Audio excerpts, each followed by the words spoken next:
আসসালামু আলাইকুম রহমতুল্লাহ বরাকাতু। আমাদের একজন রোগীর নাম হলো বিশ্বজিৎ। উনি একজন টিচার মানুষ। উনি আমার কাছে আসছিলেন ওনার মূলত আইবিএস সমস্যা নিয়ে, আর একটা কাশি ছিল, পাঙ্খার ইনফেকশন ছিল, নোকে কিছু আঁচলা টাইপের কিছু ছিল নাকি? জি আঁচলাগুলো কি এখন আছে? না, আসলে এগুলো চলে গেছে পুরোপুরি। আর জিব্বা যে ক্ষত হইতো এটা? ওইটা ভালো। আর আইবিএস সম্পর্কে বলেন। আইবিএসটা নিয়ে আসলে আমি দীর্ঘদিন অনেক কষ্ট করছিলাম, অনেক এলোপ্যাথিক ওষুধ খাইছি, মানে এই কিছুদিন ভালো থাকি, আবার এটার কোনো ইয়ে পাইনি, দীর্ঘমেয়াদী কোনো চিকিৎসা পাইনি। পরে আমি আপনার এখানে যোগাযোগ করে আসলাম।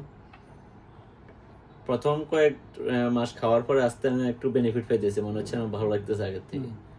পরে 6 মাস খাওয়ার পরে আমি মোটামুটি আগের থেকে আইবিএস ইনশাল্লাহ অনেক ভালো হয়ে গেছি। আইবিএসটা এখন মোটামুটি আমার অনেক কন্ট্রোলে চলে এসেছে। আইবিএস নিয়ে আমার একটা টেনশন ছিল, এই টেনশনটা এখন আর নেই।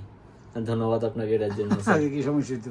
আগে আমার মানে কিছু থেকে কিছু হলেই পেটে মোচড় দিয়ে পায়খানা হইতো, প্রায় 7-8 বার হয়ে যেত একদিনে, দৈনিক। এটা ওষুধ খেলে হয়তো ইনস্ট্যান্ট 2-1 দিন ভালো, আবার এই সপ্তাহখানেক পরে আবার হচ্ছে।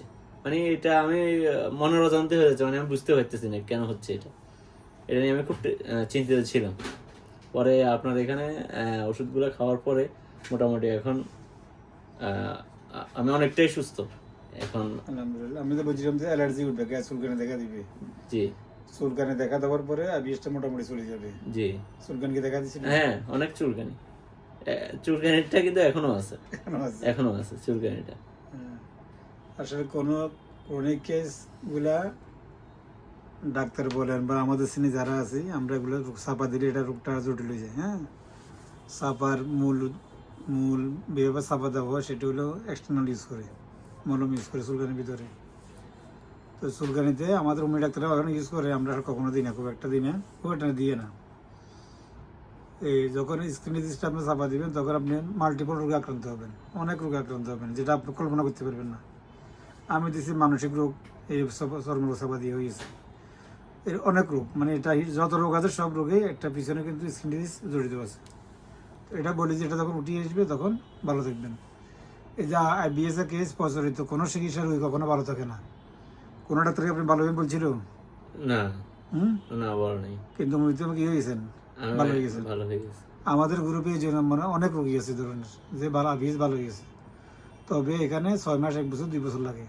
আপনার কয় বছর আছেন? আপনি এসেছেন আমার কাছে লাস্টে কথা, মানে প্রথম কবার আসেন? 2 বছর কি হয়েছে? না, 2 বছর এখন হয় নাই। 30-5-24 আমি মার্চ মাসের 24 সালের মার্চ মাস থেকে আসা শুরু করছি। মার্চ মানে এপ্রিলের মাসে এসেছেন।